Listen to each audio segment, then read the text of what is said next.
అది విడిగా డబ్బులు ఇయ్యరు కాబట్టి అదే. ఎలాగూ టూర్లకే కదా వాళ్ళు ఇచ్చేది, కట్ చేస్తుంది మన శాలరీలో అని వెళ్ళాను అనమాట నేను.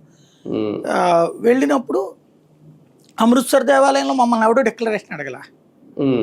పైగా దర్శనం చేసుకున్నాం వచ్చాం. అక్కడ ఎక్కడికి మళ్ళీ ఆర్జిత సేవలు ఇవి కూడా లేవు అక్కడ.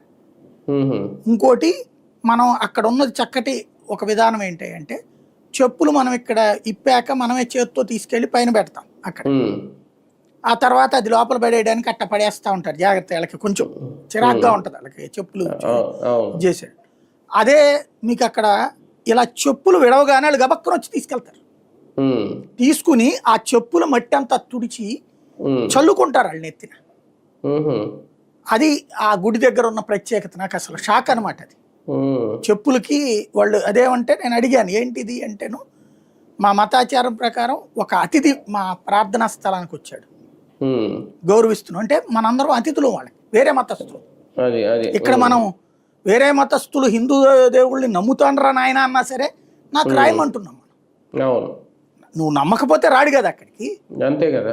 నమ్మి వస్తానన్నాడు. ఇప్పుడు అక్కడ ఏమన్నా తప్పుడు పని చేస్తే తప్పు, కానీ దర్శనం చేసుకుంటానంటే తప్పే ఉంటుంది. మనం అది కావాలని క్రియేట్ చేసుకుంటున్నాం, రాజకీయం కోసం క్రియేట్ చేసుకుంటున్నాం.